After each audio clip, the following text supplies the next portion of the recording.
Hey everyone, welcome to Shark Tales. Let's dive back into the world of sharks. This week, the research team made a couple of trips along the coast of the Outer Cape. They saw sharks everywhere from Monomoy, so the southern tip of Cape Cod, all the way up to Provincetown in the north. It was a bit slower than it has been in previous weeks. The pilot had to work a little bit harder to find sharks. The water is a bit stirred up. There's a lot of MUNG. It's this algae that crops up during the summer off the coast of the Cape. There's a lot of MUNG in the water, so visibility isn't as great. It doesn't mean sharks aren't there. It just means we had a harder time finding them. But Dr. Greg Skomal of the Massachusetts Division of Marine Fisheries still managed to tag 3 sharks this week. And so at this point, the research team is up to 15 sharks tagged by the end of July. So again, it's been a record-breaking season tag-wise.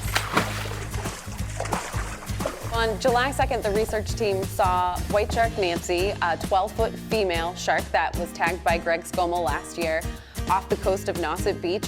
What's really cool is not long after that, she was detected up in Canada. So she's already made her way up the coast all the way up past Cape Cod and has gone up to Canada. So we know from tagging data that's been collected by the Division of Marine Fisheries over the past almost 10 years that some white sharks just treat Cape Cod as kind of a pit stop and have a seal snack, and then they continue further north up into the Gulf of Maine and up off the coast of Canada. Hey everyone, have you listened to our podcast from this past week? If you have, then you should know how many gill slits a fish has to have to be categorized as a shark. It's my favorite shark fact, so let's see who knows the answer. Do they have 3 to 5, 5 to 7, or 7 to 9 on each side of their body? If you guessed 5 to 7 gill slits, you are correct. To be a shark, the animal has to have 5 to 7 gill slits on either side of their body. Oftentimes, artists are only going to draw them with 3, maybe 4, because apparently, artistically, that is what looks better. But to be defined as a shark, the animal has to have at least 5, or they can have up to 7 gill slits.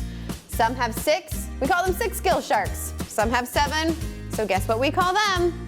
7 gill sharks.